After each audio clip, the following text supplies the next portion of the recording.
Bonjour à toutes et à tous les amis, bienvenue sur ce nouveau numéro de la santé au cœur de notre vie. Petit changement de style me concernant, mais aujourd'hui pour commencer cette nouvelle série de vidéos, je vais vous parler d'un produit qui pour certains est et a été une bouée de sauvetage à certains moments donnés et qui pour d'autres n'a fait qu'aggraver les choses, aussi bien moralement que physiquement. Ce produit est utilisé aussi bien pour les crises d'eczéma et dans notre cas du psoriasis. Je parle bien sûr de la cortisone.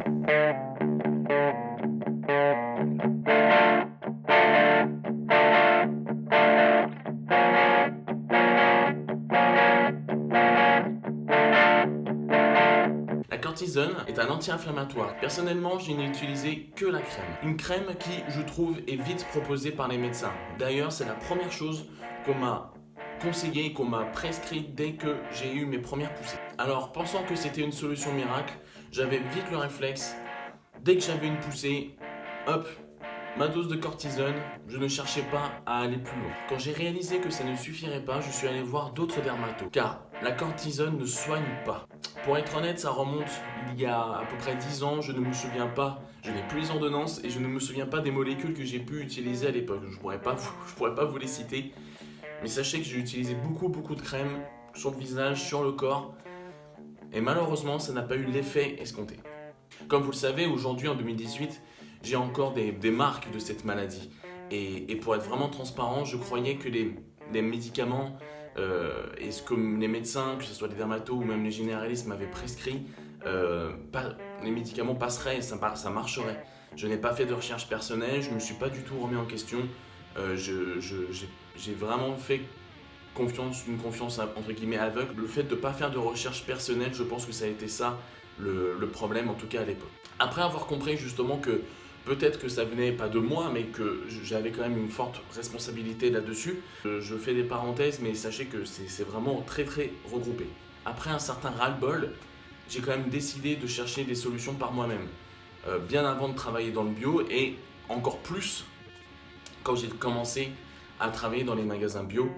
J'ai tenté pas mal de choses sous le conseil de collègues et d'amis. Malheureusement, ça a été sur des courtes périodes, mais j'ai trouvé des solutions à ces moments-là et je vous en parlerai dans des prochaines vidéos, bien sûr, c'est prévu. Je me répète, mais je me suis rendu compte que je voulais absolument traiter que l'extérieur, que le physique, alors que, comme je vous en ai parlé dans les vidéos précédentes, le problème pouvait en tout cas en grande partie venir de l'intérieur.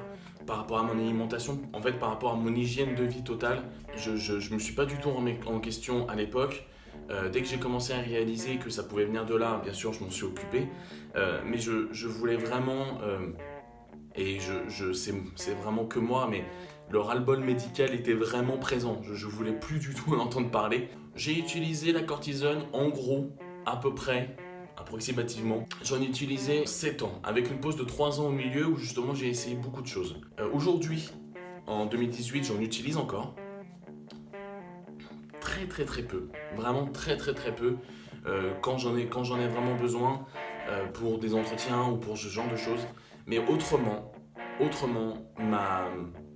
toute ma construction médicale personnelle tourne autour de produits naturels. Je vous ai laissé un message sur Facebook pour vous dire que justement, et c'est en rapport avec ça, en rapport justement que je testais des nouvelles choses pour justement toute cette partie-là.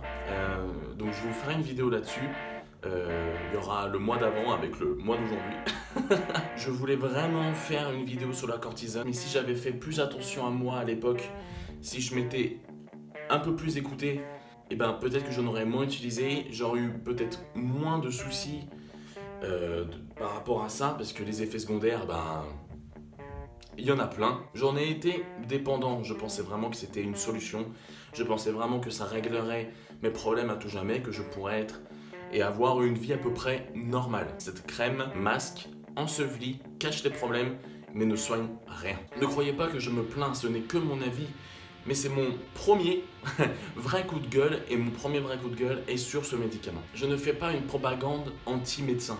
Certainement pas. D'un point de vue personnel, je trouve que justement les médecins ont une facilité à prescrire ce médicament sans forcément aller chercher plus loin. Des fois, ça peut être bien plus qu'une crise de psoriasis ou une crise d'eczéma. Mais beaucoup plus de médecins sont basés sur le naturel et font beaucoup plus de recherches, cherchent à comprendre justement la base s'il y a un symptôme, la façon de vivre, et après font des déductions. Le psoriasis doit avoir du temps pour qu'on l'écoute et qu'on le comprenne.